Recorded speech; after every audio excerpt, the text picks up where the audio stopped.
Hey guys, welcome back to part 2 of landscape lighting installation. We are going to start off with a little bit of introduction regarding the transformer installation, and then we'll get going on the cable splicing and hooking up to the fixtures and the actual finished product. I'm glad you're here. Let's get started.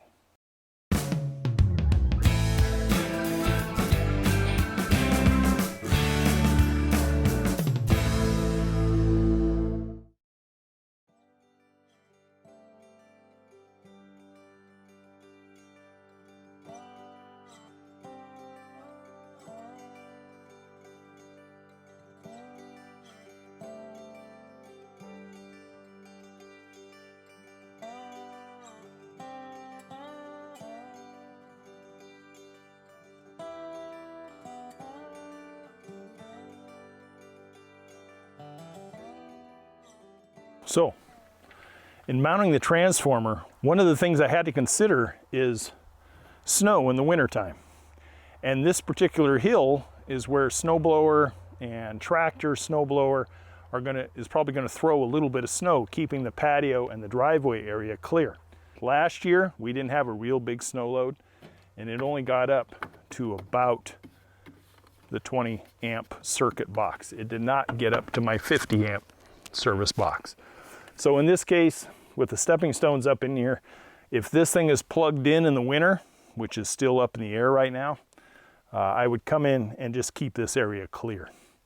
But 2 feet, 3 feet of snow up in here, I can maintain that, and this can still operate 12 months out of the year.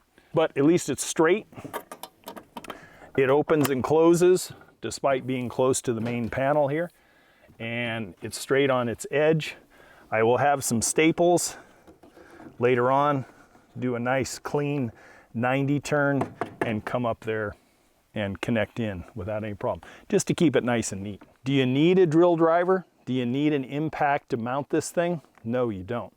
You just need a place and a screwdriver to be able to screw some sort of mounting screw in the wall, whether it be drywall. You're going to use drywall screws and expanders. You can do that with a simple Phillips head and put the expander in and put the screw in and then mount it accordingly. These things are heavy. For their size, the transformer takes up about half of the box, and it is top heavy. So you have to make sure that it's secured rather well. In this case, I have a washer backed sheet metal screw going through wood, and it's not going to go anywhere. This whole system here will stay perfectly secure through the life of the lighting system itself. So there you go. Pretty simple, huh? And to be able to access it, plain and simple. Now we'll do some knockouts here in the back. Hopefully those are fairly well loosened in there, but we'll see how they come out.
So with the knockout removed in the transformer case at the bottom, allows me to bring that 12-2 cable up.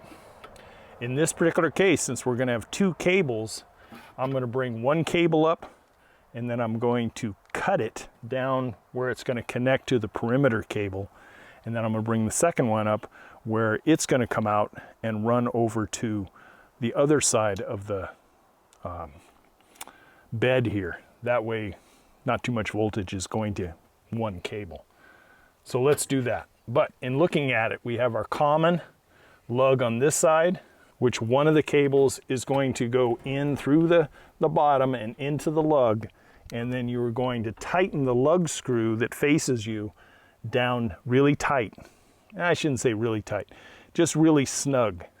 And then you're going to do a tug test to make sure that they're in there correctly.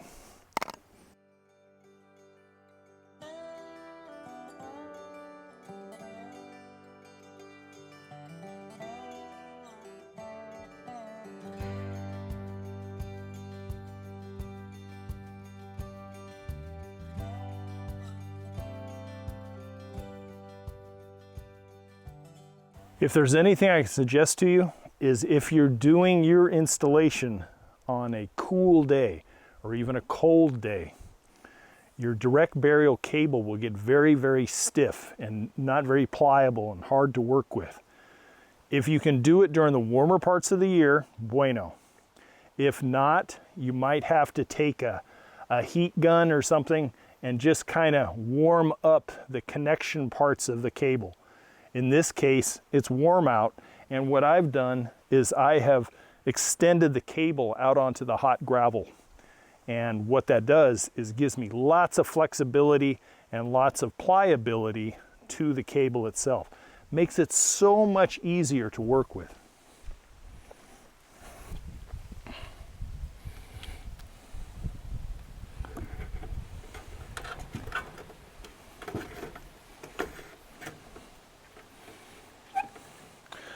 Now you notice I'm connecting up to the transformer in a cold fashion. It's not plugged in, so there's plenty of safety. Even if you made the mistake and plugged it in, as long as you're dealing with the bottom part of the lugs down here, you're still only going to be dealing with low voltage.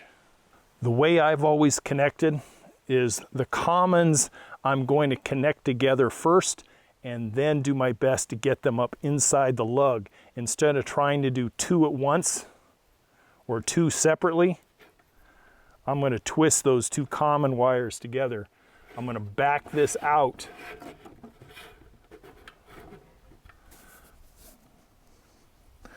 I'm going to put on my old man glasses so I can see correctly.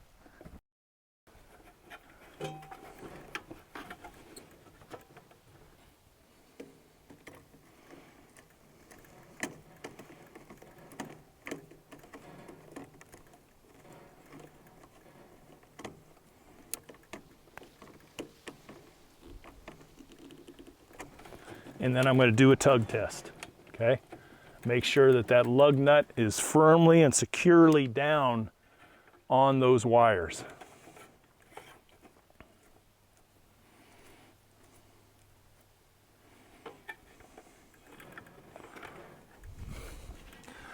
Then I'm going to do my hot leads, do them the same way. I'm going to bring them up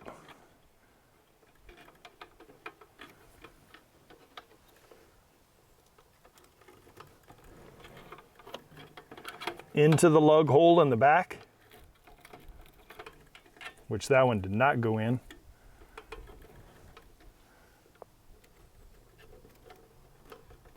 There we go. Do a tug test. I know that one's insecure.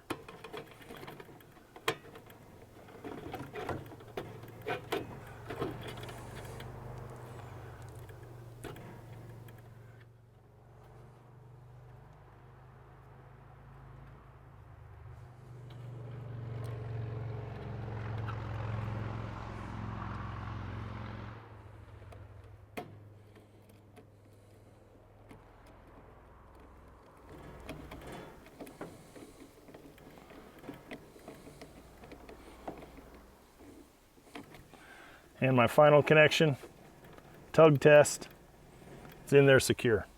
I can still see copper wire showing, so I'm going to reconnect this one. The lug caught it, but I think it caught it only on the tip.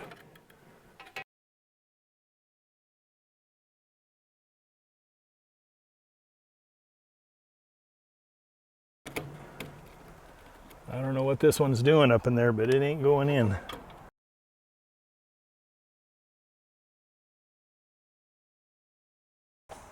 There we go. It really helped taking out this plastic punch part here to give myself just a little more finger room to get up in there and hold it more vertically. I think it was going in at an angle.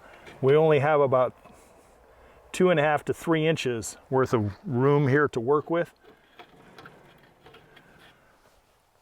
So it made it a little easier by punching this bottom piece out. Then I was able to get up inside and work it much easier vertically rather than at an angle.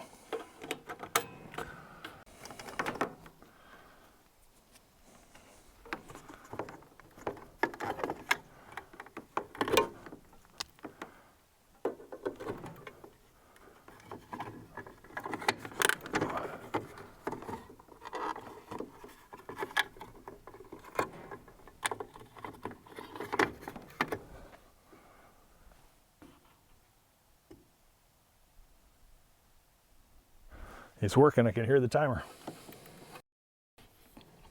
So now the transformer's hot. And what you can do is you can test with a voltmeter, either a circular, a circular one or a pronged one, to make sure you have voltage out there.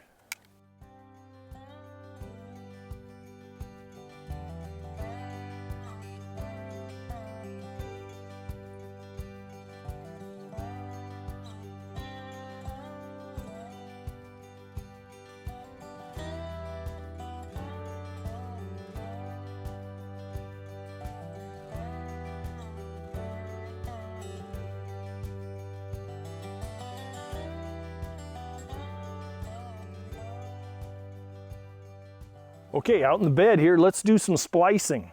What I've done is one of the cables is going to feed the 3 fixtures on this side of the bed. The other cable is going to serve the other 3 fixtures on the far side of the bed.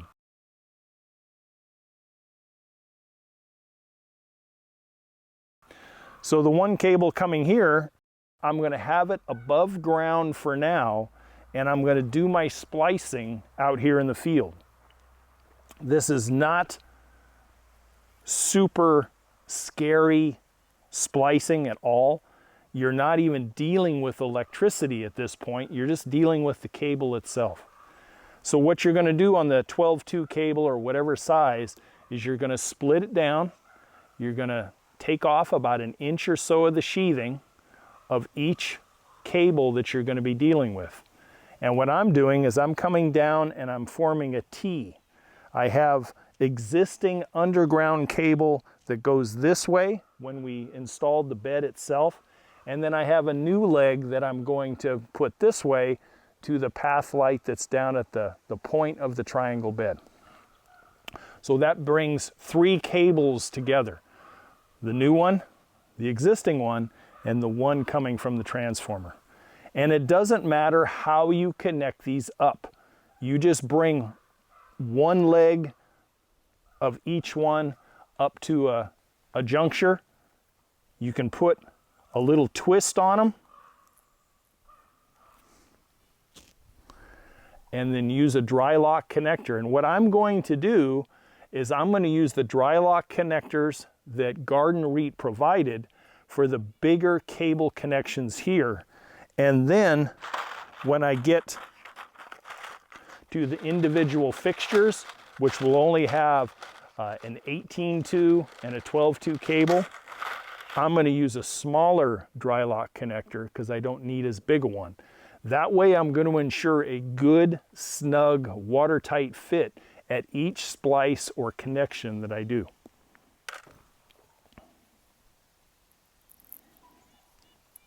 Twist the wire together in a clockwise way, because that's how the dry lock connector is going to go on. And you're going to twist it on.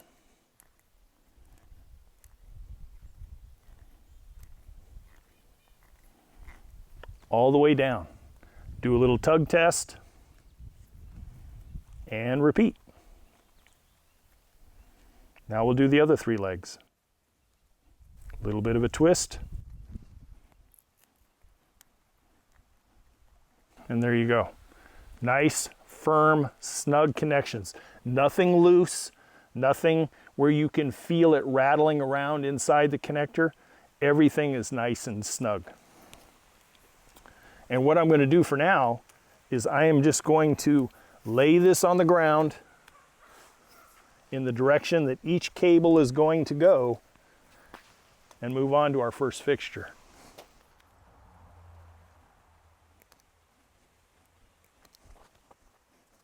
So at the fixture itself, I always like to do what I call a fresh cut. It came kind of pre-stripped, but the copper was all fuzzed up and looked like it had been twisted in packaging, etc. So all I did was I just came in and gave it a fresh cut and a fresh strip off of the ends. Now because I'm dealing with a smaller dry lock connector, I don't want to strip off the full 1 inch. Especially of the feeder cable that's coming into the fixture. I want a smaller, so I'm only going to go about a half, 3/4 of an inch at the most. And this time you only have 2 actual connections instead of 3 like we did at the T. But the way that we connect them is exactly the same. We're going to line them up even, give them a small twist, again in a clockwise formation. Take your dry lock connector and twist it on in the same clockwise formation. And we'll get it all the way down to where it's really snug. And we'll do the exact same thing with the other one. If you happen to cut off too much sheathing and you have too much copper showing, you can always use your wire cutters and just cut it back just a little bit so that you take off a 1/4 inch or take off a 1/2 inch, whatever you might need to do. And there we go. Fixture number 1 is done. So we'll just leave those exposed for now, and we'll do the rest of the fixtures, and then we'll turn it on and test the system.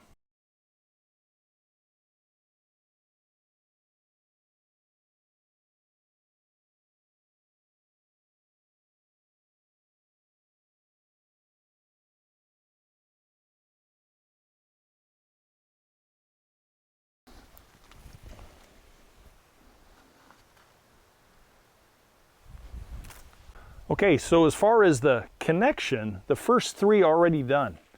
And just to shorten the video a little bit, I turned the system on just to check.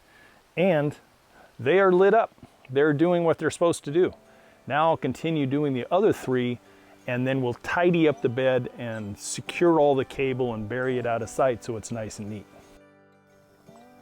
Okay, so the question might come up, why am I using 2 separate cables on such a small system? And that's because of the term that I mentioned in part 1, and that is voltage drop. If you tend to put a number of lights on a single string, depending on the voltage demand of each fixture, at the end you could always end up with dim lights from voltage drop. LEDs, not so much, but incandescents, most definitely.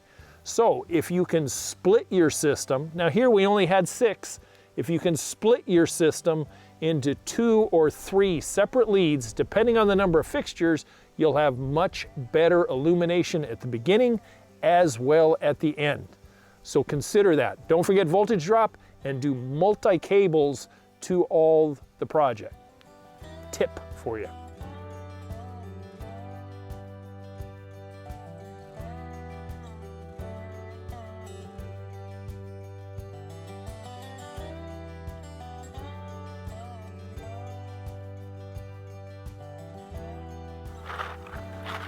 Well, let's hope this doesn't go really precarious.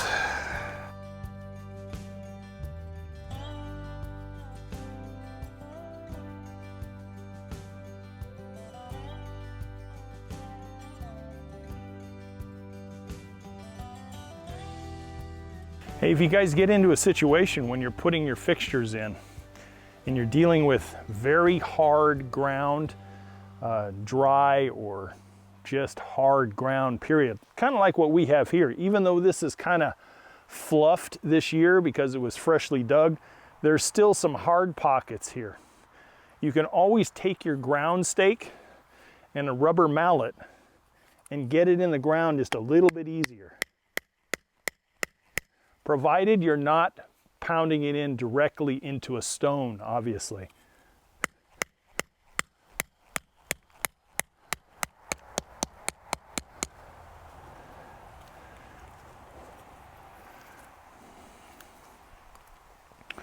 Take your wire, as always.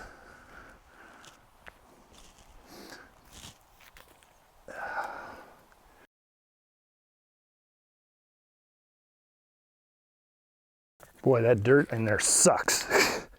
Right there. Look at that. It won't even stand up.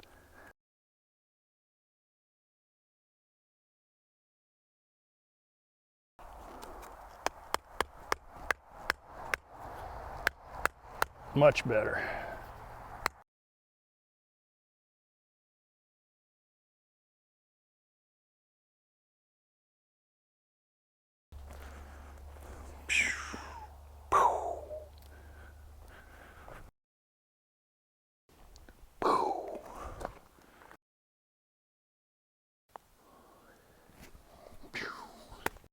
Those are the assembly and the installation steps of putting in a successful small landscape lighting project. Tonight we'll come back out when it's getting dark and we'll see the actual effects. One of the key takeaways from this two-part series is to enjoy the effect of the lighting system, not necessarily the fixture. If you can, and as your landscape matures, the light should be seen, the actual lumens that are broadcast, but this, in this case, really slim trim, slimline type of look, which is what I was shooting for. And then as the landscape matures, the uplights will get kind of hidden a little bit by the daylilies, etc. So I hope you got a little something from this. My personal opinion is that the path lights with the 3-watt LEDs, it's going to have to be bumped up a little bit. I'm just going to go out and say that right now. They're probably going to have to go up to 7 watts because I think even though I'm in bright sunshine, putting my hand up underneath there, I'm kind of used to seeing a certain amount of lumen come out, but we'll see what it looks like. I sure do appreciate you watching. I hope you caught part 1 as well, and I hope part 2 brought you just a little bit of education on how to do this. It is not in the need of a professional to come out and do this for you. A DIYer can do this very easily. Guys, I will catch you on the other plants of the week, the other educational episodes I put out for you. If you've got any value from this at all, consider a super thanks. And always visit the website for the book and the course and the checklist. I'll see you next week. Bye for now, and as always, to your landscape success.